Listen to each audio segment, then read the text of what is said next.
Dear friends, आज हम लोग एक नया टॉपिक पढ़ने जा रहे हैं। ये आधुनिक भारत यानी मॉडर्न इंडिया से रिलेटेड है और इसमें ये आप जानना ज़रूरी है क्योंकि ये भी आपका मॉडर्न इंडिया का आधार है। और इसमें जितने भी पॉइंट्स मैं आज बताऊंगा इसमें से अक्सर क्या मैं 99.9% तक कह सकता हूँ कि एग्ज़ाम में प्रश्न पूछे ही जाते हैं और आपको कंपटीशन कम्पीट करने के लिए इन सारी बातों को याद करना होगा। प्लस याद करने के लिए ज़्यादा अच्छा है, बेहतर याद तभी होता है जब हम उसे समझ करके याद करें। ओके, तो मैं आपसे आज जो है मॉडर्न इंडियन हिस्ट्री का एक टॉपिक बता रहा हूँ। ऐसे तो मैंने हिस्ट्री के लिए आपको इसके पहले अपने जो वीडियो थे उसमें हड़प्पा सभ्यता मैंने उठाया है और मैं उसका 2-3 वीडियो डाल चुका हूँ। जल्दी ही मैं उस चैप्टर को भी ख़त्म करूँगा, लेकिन आज मैं आपको दे रहा हूँ कि आप कुछ ना कुछ याद करते जाइए सब दिन, ताकि आप चार महीने में 5 महीने में इतने योग्य हो जाइए कि आप सारी बातों को आपके दिमाग में आ जाए। तो सबसे पहले ये है चैप्टर का नाम, मैंने ये जो टॉपिक का नाम मैंने रखा है वो है भारत के गवर्नर जनरल और वायसराय। ये बहुत क्लियर कट नहीं दिया रहता है बुक में, लेकिन फिर भी बहुत ये सारे पूरे पढ़ने के बाद उसका एक निचोड़ है जो आपके सामने आपको याद रखना चाहिए। जैसे भारत के गवर्नर जनरल और वायसराय को इंग्लिश में कहेंगे governor general of India oblique viceroy. इसमें सबसे पहले नाम रॉबर्ट क्लाइव का है। रॉबर्ट क्लाइव ये 1757 से 1760, फिर देखिएगा ब्रैकेट लिखा है मैंने 1765 से 1767। रॉबर्ट क्लाइव पीरियड 1757 टू 1760 और इन ब्रैकेट 1765 टू 67। और आप देखेंगे इसमें पॉइंट के रूप में बंगाल का प्रथम गवर्नर, केवल यही बात आपको याद करनी है, बंगाल का ये प्रथम गवर्नर था। यानी कि ये जब भारत, अब आप एक आपसे मेरा एक निवेदन और है कि अब आप अपनी कॉपी और पेन भी अपने साथ रखिए, ताकि मैं जो कुछ भी इम्पोर्टेंट बातें बोलता जाता हूँ आप उसको नोट करके और उसको तैयार करते जाइए। देखिए, भारत में ब्रिटिश साम्राज्य का नींव रखने वाला, माने आप कह सकते हैं, यू कैन से कि founder of British empire in India was Robert Clive. Robert Clive भारत में ब्रिटिश साम्राज्य का नींव कैसे रखा था? तो 1757 में प्लासी का युद्ध हुआ था। Battle of Plassey held in 1757 and the date is 23 June 1757 को। पलास का फूल होता है और इसलिए बंगाल में पलास के फूल के बागान में ये संघर्ष हुआ था, इसलिए इसका नाम पलासी का युद्ध है। मैंने आप यू कैन से कि palash there is a garden of palash flower and this battle held in that garden, so the name was given battle of Plassey. तो पलासी के युद्ध में बंगाल के नवाब सिराजुद्दौला को ये रॉबर्ट क्लाइव ने पराजित किया था। तो in battle of Plassey the nawab of Bengal defeated by Robert Clive, और इस तरह भारत में ब्रिटिश साम्राज्य की नींव रखी गई। So the British empire founded in India. Okay, तो आपको पहला लाइन ये याद रखना है कि ये बंगाल का गवर्नर, प्रथम गवर्नर था। मैंने दोनों बातें बता दी है ये कैसे कैसे हुआ है। तो पहले तो ये था। इसके बाद 22 अक्टूबर 1764 को बक्सर का युद्ध हुआ था। Battle of Buxar held on 22 October 1764 and after the battle of Buxar, ये उसके बाद जो है इलाहाबाद की संधि हुई थी। Treaty of Allahabad held after the battle of Buxar, और इलाहाबाद की संधि करने के लिए रॉबर्ट क्लाइव को वापस स्पेशली बुलाया गया था। Robert Clive were called specially to for treaty of Allahabad and वो 1764 में चला और ये भारत पहुंचा 1765 में। और इस तरह जो है आप कहेंगे कि वो 1765 से फिर 67 तक बंगाल का गवर्नर रहा और you can say he was the governor of Bengal since 1765 to 67। Okay, लेकिन कई बार क्या होता है, अगर आप CDS, NDA, IAS, PCS ये सब एग्ज़ाम दे रहे हैं तो कई बार क्वेश्चन ऐसे भी पूछ देते हैं कि भाई शुरू में 3-4 नाम दे देगा और बोलेगा कि पहला, दूसरा, तीसरा, चौथा क्रम में सजाइए। तो अगर इस तरह का बात आती है तो आप कह सकते हैं क्लाइव है, वेरेलस्ट है, कर्टियर है। तो ये क्रम था क्लाइव, वेरेलस्ट, कर्टियर का कि ये सब बंगाल में गवर्नर रहा शुरुआत का। 3-4 अगर आपसे पूछा जाता है तो इतने से आप क्रम तो सजा ही सकते हैं। उसके बाद फिर आगे बढ़िए। अब आप देखिएगा वारेन हेस्टिंग्स। वारेन हेस्टिंग्स 1772 से 1785, 1772 to 1785। और देखिएगा आप, यहाँ पे क्लियर कट मैंने लिखा है कि 1772 में बंगाल के गवर्नर बने, मैंने became the governor of Bengal in 1772। But लेकिन 1773 के रेगुलेटिंग एक्ट से by the regulating act of 1773 he was called the, Bengal के गवर्नर को बंगाल के गवर्नर जनरल कहा जाने लगा। तो he known as a governor general of Bengal. So लेकिन इस तरह हम कह सकते हैं कि वो उसकी नियुक्ति हुई थी बंगाल के गवर्नर के रूप में, लेकिन 1773 के एक्ट से चूँकि बंगाल के गवर्नर को बंगाल के गवर्नर जनरल कहा जाने लगा, इसलिए हम लोग कह सकते हैं बंगाल का प्रथम गवर्नर जनरल ये भी वारेन हेस्टिंग्स था।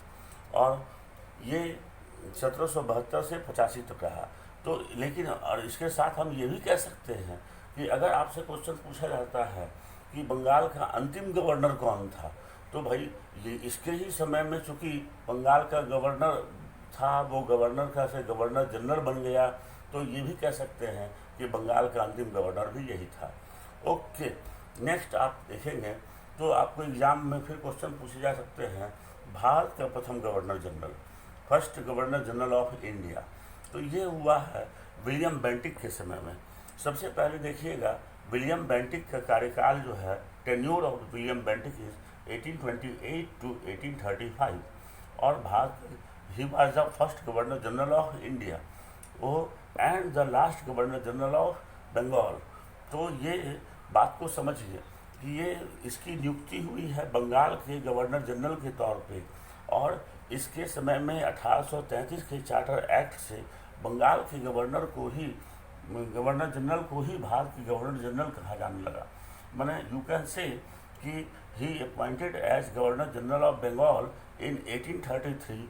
ही turned as a governor general of India because by the act of 1833, by the act of charter act of 1833। Okay, ये बड़ा इम्पोर्टेंट है आदमी। इसके समय में और भी बहुत सारी बातें हुई हैं, लेकिन अभी आप सिर्फ इम्पोर्टेंट बात में एकदम मेन इम्पोर्टेंट बातें पे चलेगा। तो इसी ने सती प्रथा पर बंगाल एक्ट 17 के द्वारा 1829 में प्रतिबंध लगाया। ये भी क्वेश्चन पूछा हुआ है एग्जाम में, ये PCS में पूछा हुआ है। मैंने आपसे पहले कहा है कि मैं PCS, civil services, CDS, NDA तक का लेवल ले जा रहा हूँ, इसलिए ये क्वेश्चन भी मैंने इसमें डालने की कोशिश की है कि सती प्रथा पर बंगाल एक्ट 17 के द्वारा, ये बंगाल एक्ट 17 ये पूछ चुका है, एक्ट 17 ऑफ बंगाल ये पूछ चुका है एग्जाम में UPPCS में।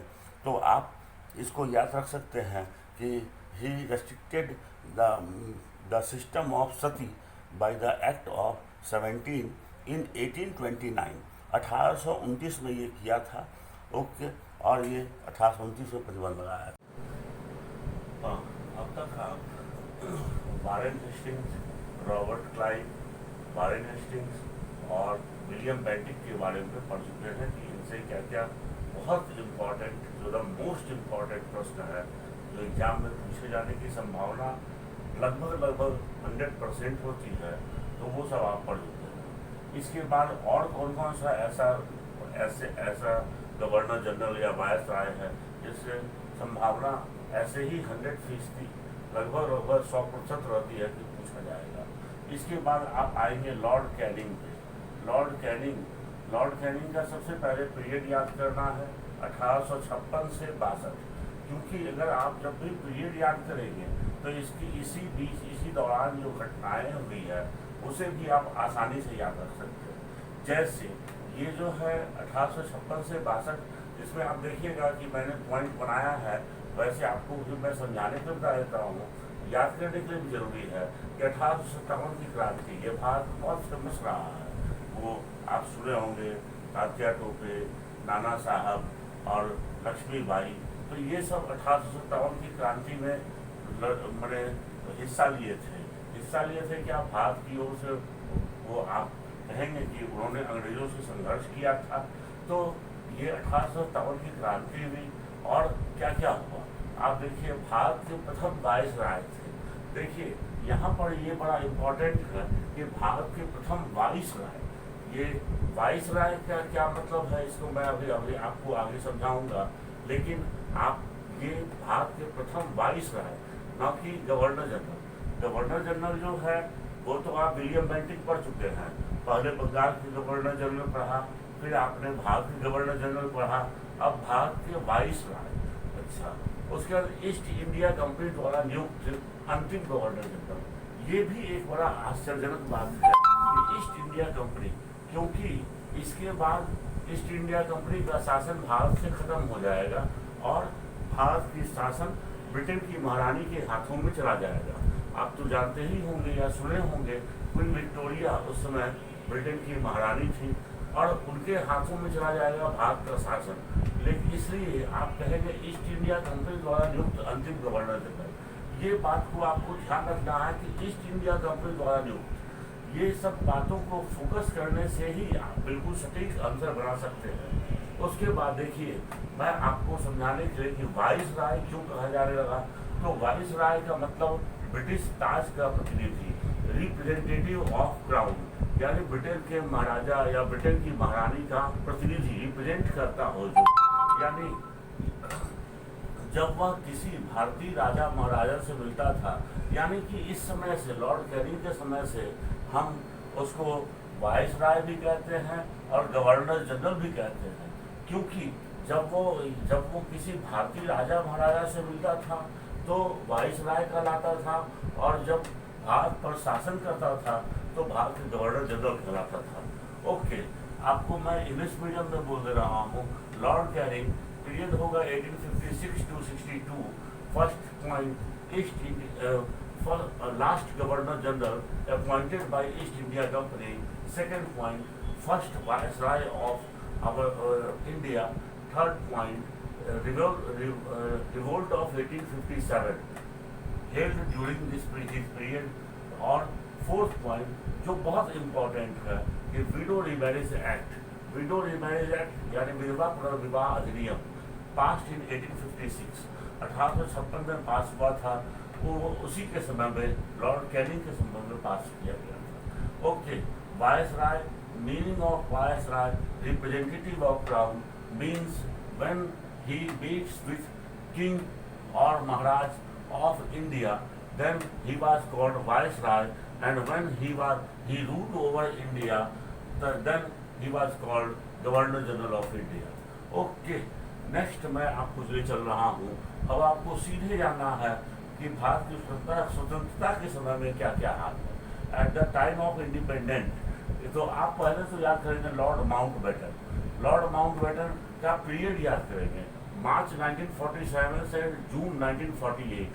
आप देखिए भारत स्वतंत्र हो गया है 15 अगस्त को, और ये मार्च 1947 से जून 1948 तक, यानी कि 15 अगस्त 1947 को स्वतंत्र होने के बाद भी इसका कार्यकाल चल रहा है। तो अब आपको इससे पता चल जाएगा क्या कि स्वतंत्र भारत का प्रथम गवर्नर जनरल, मैंने first governor general of independent India, ठीक है। ओके, और भारत का अंतिम अंग्रेज governor general and last English governor general of India.